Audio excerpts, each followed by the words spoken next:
Olá, minha amiga, meu amigo. Hora da nossa conversa nesta quinta-feira, 17 de julho.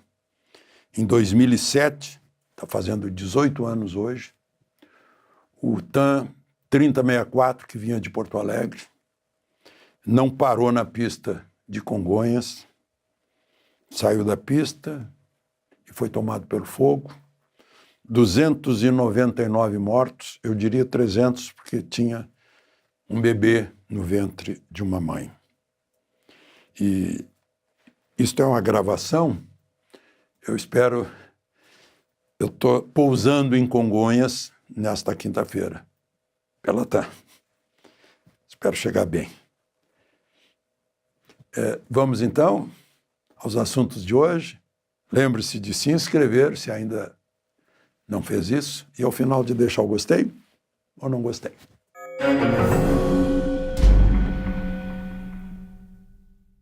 Pois é, os seguidores de Lula e o próprio PT estão satisfeitos com a pesquisa Atlas Intel. Não teve muita diferença, mas, enfim, Lula não continuou caindo. Deu uma paradinha, indo para trás um pouquinho. Depois de toda essa falação de briga com Trump, foi a consequência. Só para a gente lembrar, a desaprovação de Lula, que era de 51,8% em junho, agora é de 50,3%, mas ele está mais desaprovado que aprovado. A aprovação está em 49,7% e a reprovação 50,3%. A avaliação do governo Lula está em 49,4% de ruim e péssimo. Em junho era 51%. Mesmo assim, né, o ruim e péssimo de 49,4% está bem maior que o ótimo e bom somados, que dá 43,4%. O 36,8% dos entrevistados se disseram a favor da tarifa de Trump. 62,2% contra. Né? Óbvio que pode afetar numa reação em cadeia, não apenas as empresas que exportam para os Estados Unidos, como seus empregados. Eu estou vendo agora no Paraná a Pine, como é o nome da empresa? Braskem. Ela produz, beneficia madeira de pinho e vende sob forma de molduras para os Estados Unidos, e deve ser a moldura, aquela moldura que os americanos querem, vai dar férias coletivas para 700 funcionários. Ela tem 1.200 funcionários lá em Jaguariava. Eu já tinha falado aqui da Philco, da Zona Franca de Manaus, né, que demitiu 800 ou 900, por causa da queda na venda de televisores. É uma mudança do mercado, né? Bom, voltemos a Atlas Intel. Os que pensam que foi a ação de Lula nos BRICS que provocou isso, 40,9%.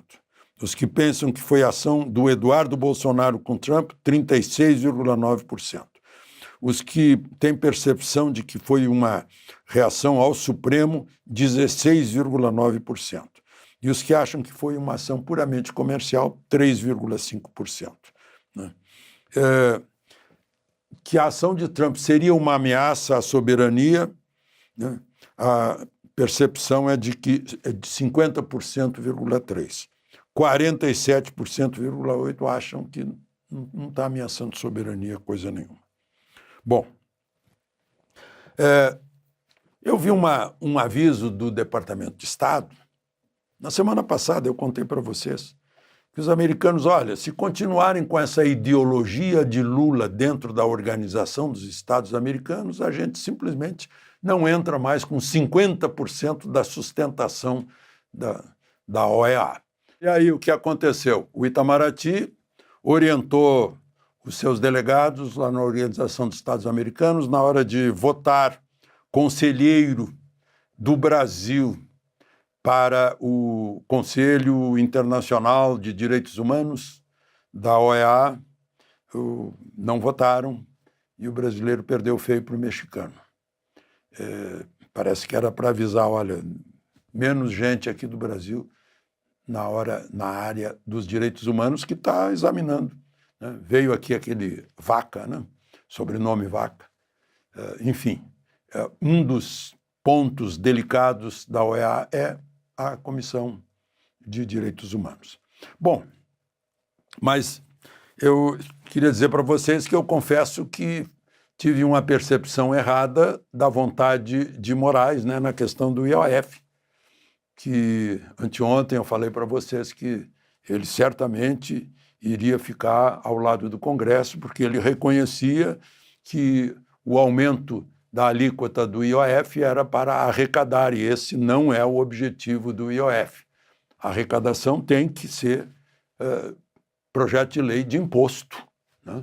De aumento de imposto. Só que, contrariando o que ele próprio havia dito, ele decidiu, anulou o decreto legislativo do Congresso, da maioria dos representantes do povo brasileiro, e manteve a disputa, manteve o decreto assinado por Lula.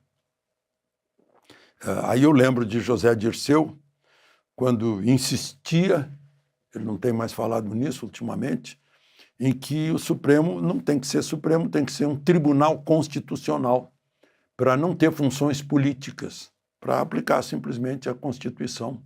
Né? E lembrando que não é um poder porque não recebeu o poder do povo.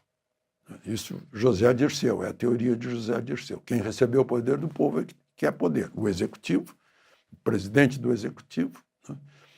O chefe do executivo estadual, municipal ou federal, e os legislativos. Né? Mas, enfim, só para vocês saberem o que vai acontecer. Compras internacionais com cartão de crédito e débito, a alíquota sobe de 3,38 para 3,5. Compra de moeda em espécie e remessas ao exterior passa de 1,1 para 3,5.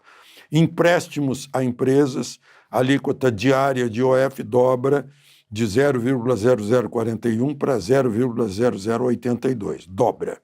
Seguros VGBL era 0, vai ter 5% de IOF. Né?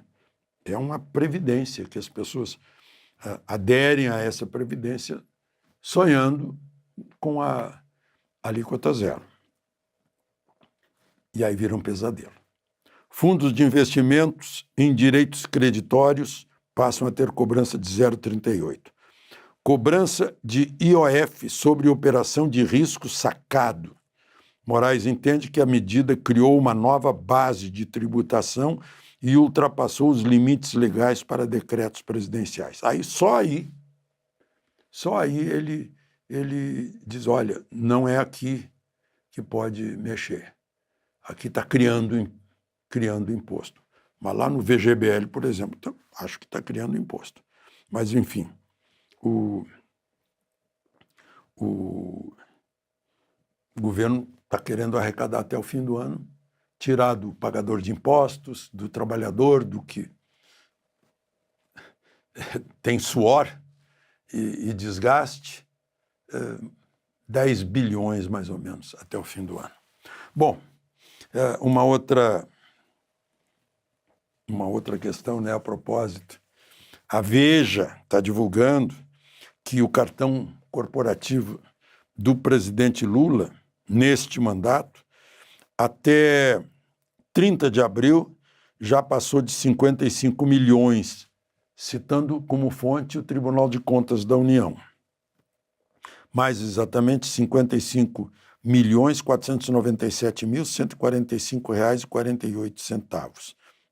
Eu outro dia falei aqui que um amigo meu, cujo pai usava essa marca de sapato, identificou a marca de sapato de Lula na entrevista que ele estava dando no Palácio Alvorada para a Globo, e seria um sapato Churches, inglês. Aí eu fui ver o preço aqui no Brasil, a gente paga por ele R$ 12.721. E perguntei, puxa, será que está no cartão corporativo? Não. Aí a gente está vendo que o cartão corporativo está grande. Por fim, só toda hora se fala em desarmamento, desarmamento. Os jornalistas detestam gente que tenha arma em casa para defender o lar, a família, né? É o que a gente vê nos jornais. E aí eu vejo que lá na Rocinha, as autoridades acham que tem 1.500 fuzis. As pessoas que são do ramo me dizem que deve ter no mínimo o dobro, porque tem muito fuzil enterrado, envolto em plástico, protegido, etc. Se fosse só 1.500, já dava muito mais que um regimento inteiro em que eu servi, na infantaria, com 2 batalhões. Já dava mais do que isso, em número de fuzis. Então, eu não sei por que não aplicam desarmamento na Rocinha. Se sabem que tem 1.500 fuzis, né? Pode levar detetor de metais, acha os outros enterrados.